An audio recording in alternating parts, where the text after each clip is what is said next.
अस्सलाम वालेकुम। Question number 25।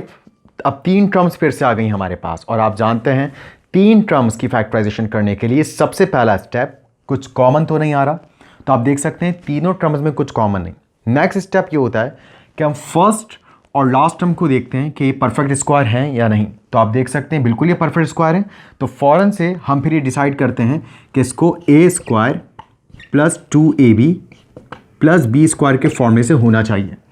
और आप इसमें फिर क्या करते हैं, फर्स्ट टर्म का स्क्वायर रूट लेकर लिख देते हैं, एक्स स्क्वायर का स्क्वायर रूट एक्स, वहाँ 36 का स्क्वायर रूट 6, फिर यहाँ पर आप 2 के बाद x लिख देते हैं, यहाँ पर आप फिर लास्ट ब्रैकेट से उठा के 6 लिख देते हैं और मिडिल टर्म को आप चेक करते हैं कि ये बराबर आ रही है या नहीं। तो 2 6 तो 12 होता है और आप जानते हैं यहाँ पर तो 15x है। इसका मतलब ये हुआ कि ये वाला सवाल A square plus 2ab plus B square के फॉर्मूले से नहीं हो सकता। और आपको याद होगा हमने एक और केस भी पढ़ा था, शुरू की जो क्लासेस आपने ली थी, शुरू की वीडियोस में आप देख सकते हैं कि जो भी डिफरेंस होता है उसे हम इन द एंड माइनस करवा देते हैं। मगर उसके लिए बात मैंने आपको बताई थी कि उसकी ख़ास निशानी ये होती है कि वहाँ वेरिएबल की पावर जो है वो 4 के टेबल में आती है, यानी कि यहाँ पर x की पावर 4 होनी चाहिए थी, तो हम ऐसा कुछ करने का सोच सकते थे। मगर यहाँ हमें समझ आ गई बात कि मिडिल टर्म क्योंकि बैलेंस नहीं है, इसलिए ये सही तरीका फैक्टराइज करने का नहीं है।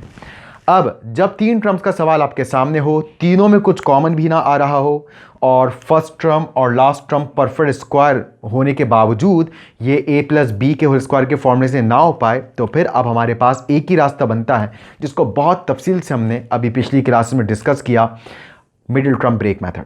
तो यहाँ पर मिडिल टर्म ब्रेक मेथड से सवाल होगा और आप जानते हैं मिडिल टर्म ब्रेक मेथड में हम सबसे पहले तैयारी करते हैं फैक्टर्स बनाने की। तो आप जानते हैं फर्स्ट टर्म में मौजूद जो कोफिशिएंट है वो लास्ट टर्म से मल्टीप्लाई होता है, 1 इंटू 36 होता है, यानी कि हमें दो ऐसे नंबर्स चाहिए जो मल्टीप्लाई हो तो 36 आए and according to the sign of the last term वो दोनों नंबर्स आपस में प्लस हों, तो हमें मिलना चाहिए 15। तो उसके लिए मैंने आपको बात बताई थी कि बहुत आसान तरीका जो फैक्टर्स लाने का है वो ये है कि आप 1 से जो प्रोडक्ट है उसको डिवाइड करवाना शुरू कर दीजिए और आने वाले रिजल्ट से डिवाइज़र को प्लस करके देखते रहें कि कब 15 आ रहा है। तो 1 से शुरुआत करते हैं। सबसे पहले 36 को डिवाइड करवाते हैं 1 से, जवाब आता है 36 में 1 को प्लस करके देखते हैं, 37 आता है, मगर हमें 15 चाहिए। अब 36 को 2 से डिवाइड करके देखते हैं, जवाब 18 आता है, 18 को 2 के साथ प्लस करके देखते हैं तो हमें 20 मिलता है, जबकि हमें 15 चाहिए। अब हम 36 को 3 से डिवाइड करके देखते हैं तो जवाब 12 आता है और 12 को 3 के साथ प्लस करके देखते हैं तो 15 आता है। इसका मतलब ये हुआ कि ये जो हमारे पास क्वेश्चन था x square plus 15x plus 36, इसको हम तोड़कर 15x को तोड़कर 12x और 3x लिख सकते हैं, क्योंकि 12 और 3 वो नंबर्स हैं जो मल्टीप्लाई होकर 36 और प्लस होकर 15 बनते हैं। तो यहाँ पर हमारे पास आ जाएगा एक्स स्क्वायर 12x और 3x 15x की जगह और आगे plus 36 as it is. Sign अब बहुत ध्यान से लगाते हैं क्योंकि हम ये बात पहले डिस्कस कर चुके कि जब आप फैक्टर्स को ऐड करते हैं तो दोनों के साथ सेम साइन आता है और वो साइन आता है जो मिडिल टर्म में होता है, क्योंकि आफ्टर ऑल ये मिडिल टर्म के टुकड़े हैं। तो मिडिल टर्म अगर प्लस में है तो ये दोनों प्लस में हैं और अगर मिडिल टर्म माइनस में होती तो हम दोनों के साथ माइनस में लगाते। और सब्ट्रैक्शन का अगर सिलसिला होता तो फिर हम वैल्यूज़ के साथ अलग अलग साइन लगाते हैं। मिडिल टर्म का साइन बड़े नंबर के साथ आता और जो साइन रह जाता है वो छोटे नंबर के साथ आता। अब ये 3 टर्म्स का सवाल मिडिल टर्म ब्रेक करने के बाद 4 टर्म्स का सवाल बन चुका है और आप जानते हैं 4 टर्म्स के सवाल में हम 2-2 टर्म्स करके कॉमन लेते हैं। तो फर्स्ट 2 टर्म में से x कॉमन है, हमारे पास x की पावर 2 में से x बाहर, x अंदर, प्लस साइन के बाद x बाहर, 12 अंदर, फिर प्लस साइन के बाद नेक्स्ट 2 टर्म में से अगर आप देखें तो 3 कॉमन आ रहा है, हम 3 कॉमन लेते हैं, 3x में से 3 बाहर है, x यहाँ रह गया, प्लस प्लस प्लस होता है, 3 12 36 होता है। अब आप देख सकते हैं हमारे पास 2 टर्म्स हैं, एक प्लस साइन से इधर और एक प्लस साइन से उधर। इन दोनों ही टर्म्स में x प्लस 12 का ब्रैकेट कॉमन आ रहा है, हम x प्लस 12 का ब्रैकेट कॉमन लेंगे। फर्स्ट टर्म में से ब्रैकेट बाहर x रह गया और सेकंड टर्म में से भी ब्रैकेट बाहर प्लस 3 रह गया और ये साइन बाहर वाले साइन से मल्टीप्लाई करवा के लिखा जाता है, प्लस प्लस प्लस ही होता है और हमारे पास यहाँ 3 आ गया। यूँ ये फैक्टराइजेशन मुकम्मल हुई।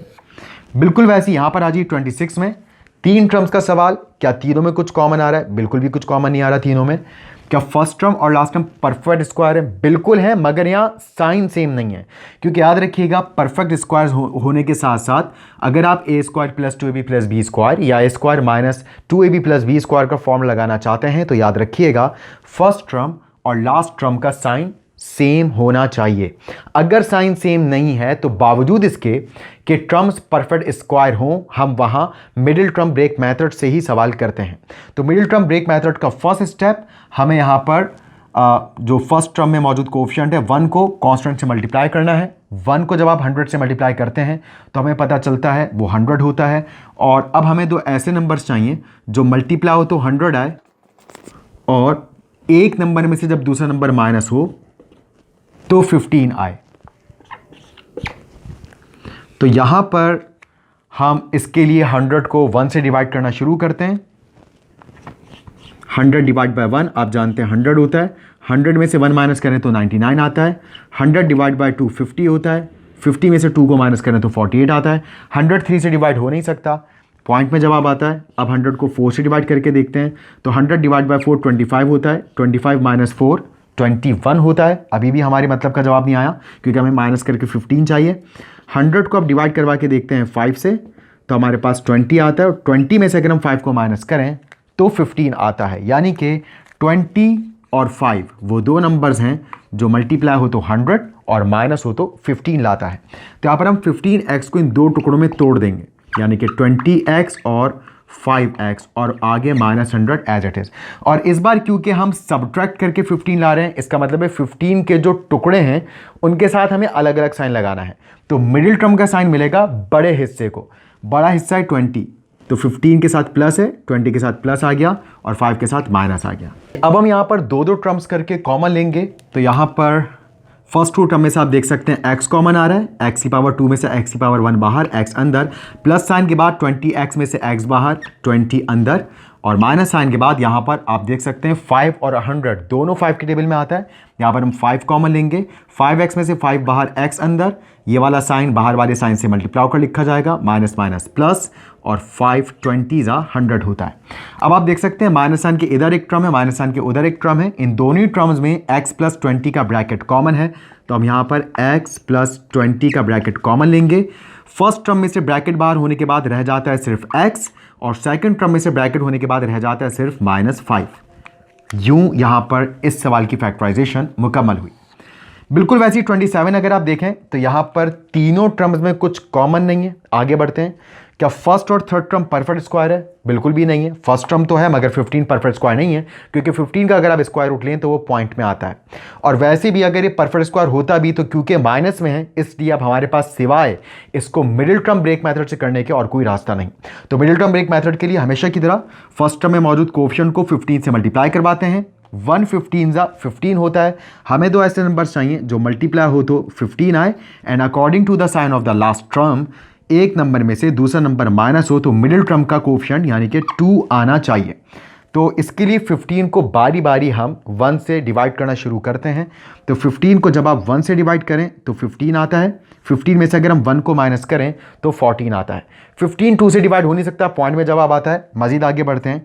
15 को अगर 3 से डिवाइड करवाएं तो 5 आता है, और 5 में से अगर आप 3 को माइनस करें तो 2 आता है। इसका मतलब 5 और 3 वो नंबर्स हैं जो मल्टीप्लाई हो तो 15 और 5 में से 3 माइनस हो तो 2 आता है। यानी कि यहाँ पर z to the power 4, 2z square के दो टुकड़े आ गए हमारे पास, 5z स्क्वायर और 3z स्क्वायर, और आगे -15 as it is.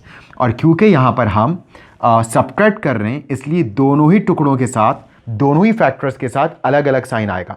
Middle term का साइन मिलेगा बड़े फैक्टर को, बड़ा फैक्टर था 5, तो माइनस साइन मिल गया 5 को। जो साइन बच गया वो 3 को मिलेगा। दो ही साइन होते हैं, माइनस और प्लस। जब आप ऐड सब्ट्रैक्ट करते हैं तो यहाँ पर प्लस साइन आ गया। अब हम दो दो टर्म्स करके कॉमन लेंगे। तो फर्स्ट टू टर्म में से आप देख सकते हैं z स्क्वायर कॉमन है। 4z थे यानी कि z की पावर 4 थी, 4z में से 2z बाहर है तो z की पावर 2 अंदर है। माइनस साइन के बाद 5z स्क्वायर में से क्योंकि z स्क्वायर बाहर है तो सिर्फ 5 अंदर रह जाता है। फिर प्लस साइन है, प्लस साइन लगाया, 3z² माइनस 15 में आप देख सकते हैं 3 कॉमन है, क्योंकि 3 की टेबल में 3 और 15 दोनों आते हैं। अब आखिर में जो दो टर्म्स में बचा वो हम इस आखिरी ब्रैकेट में लिखते हैं। तो 3z² में से 3 बाहर, z² रह गया, माइनस प्लस माइनस ही होता है, और 3 कितने ज़ा 15 होता है, 3 5 ज़ा 15 होता है। यानी कि हम इस अंदाज से कॉमन निकालते हैं कि जब ये वैल्यू वापस ब्रैकेट से मल्टीप्लाई हो तो ऊपर वाली वैल्यू हमें वापस मिल सके। तो 3z² से मल्टीप्लाई कर 3z², 3 5 ज़ा 15। तो अगर आप चेक करना चाहते हैं कि आपने कॉमन ठीक लिया या नहीं, तो जो आपने कॉमन दिया वो वापस ब्रैकेट से मल्टीप्लाई करवा के चेक कर लें, ऊपर वाला स्टेप आपको वापस हासिल हो जाएगा। अब फिर हमारे सामने दो टर्म्स हैं, एक प्लस साइन से इधर और एक प्लस साइन से उधर। इन दोनों टर्म्स में आप देख सकते हैं हमारे पास z² माइनस 5 का ब्रैकेट कॉमन आ रहा है। तो z² माइनस 5 का ब्रैकेट कॉमन आ गया, और यहाँ पर हमारे पास पहली टर्म में से ब्रैकेट बाहर आने के बाद सिर्फ z² रह गया, और प्लस साइन के बाद ब्रैकेट बाहर होने के बाद यहाँ पर हमारे पास सिर्फ 3 रह गया। और माइनस साइन के इर्द गिर्द आप देख सकते हैं ये तो परफेक्ट स्क्वायर था मगर 5 नहीं था। अगर होता तो यहाँ पर भी हम a² माइनस b² का फॉर्मूला अप्लाई कर सकते थे, यानी कि इनके स्क्वायर रूट्स को एक बार प्लस करके और एक बार माइनस करके लिख सकते थे, मगर ये मजीद आगे फैक्टराइज नहीं हो रहा, इसलिए यही हमारा फाइनल आंसर है। इंशाल्लाह आपसे मुलाकात होती है नेक्स्ट एपिसोड में, तब तक के लिए अल्लाह हाफ़िज़ एंड टेक केयर।